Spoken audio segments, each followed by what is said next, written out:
서울의 소리 긴급 시국성명서. 평화적인 국민혁명으로 윤석열을 탄핵시키자.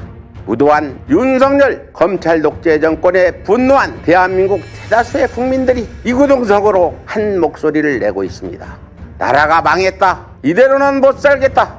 결국 정치와 거리를 놓았던 대학 교수들조차 전국적으로 수천 명이 윤석열 퇴진 시국선언 대열에 폭발적으로 합류하고 1974년 박정희 유신 반대 100일 시국선언을 잇는 한국작가회의 문인 1056명이 50년 만에 윤석열 퇴진 시국선언을 하기에 이르렀습니다. 심지어는 국민의힘 당 텃밭인 TK의 경북대학교조차 박근혜 탄핵때의 2배가 넘는 179명의 교수들이 윤석열 퇴진 깃발을 들 수밖에 없었습니다. 박근혜 탄핵 전국 때보다 나라의 위험 수위가 4배, 5배는 더 높다라는 것이 대학 교수들의 공통적인 판단이었던 것입니다.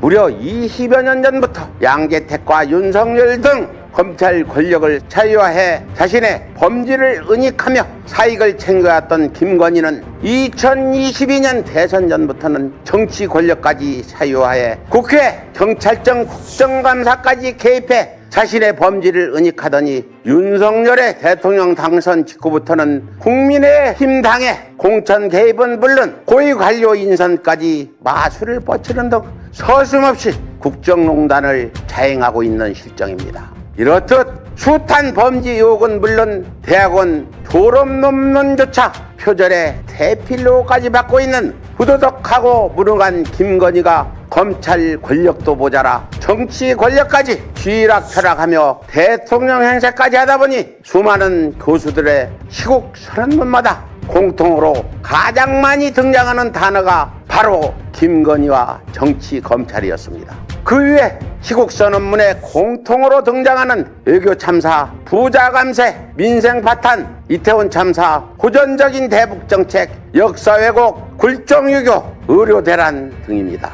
이토록 처참하게 무너내린 우리 대한민국의 참담한 현실에 해방 80년 만에 또다시 경제 후진국으로 전락할 수도 있다는 절체절명의 위기감이 학문에 전념해야 할 교수들마다 잠시 펜을 놓고 거리로 뛰쳐나오게 만든 것입니다. 바야흐로 윤석열 탄핵 정국이 임박했습니다. 이제 범민주주의 세력이 잠시 각 단체의 사익을 접고 한데 힘을 합쳐야 할 때입니다. 뭉치면 살고 흩어지면 죽는다. 불변의 진리이자 삼척동자도 다 아는 상식입니다. 모든 단체가 각자의 목적은 다르다 할지라도 먼저 민주주의를 회복하고 나서야 그 목적 달성이 가능할 것입니다. 또한 김건희 구속과 윤석열 탄핵이 임박하면 임박할수록 비폭력 평화 시위를 위협하는 음모가 비일비재할 것입니다. 2008년 이명박 정권 당시에는 100만에 달하는 국민들이 광장과 거리를 가득 메웠으나 경찰의 폭력 유발 음모에 말려들면서 이명박 탄핵 시위는 힘을 잃고 실패할 수밖에 없었던 반면 박근혜 탄핵 정국 당시에는 군부의 쿠데타 음모가 미리 차단되고 국민들이 끝까지 평화 시위를 지켜내면서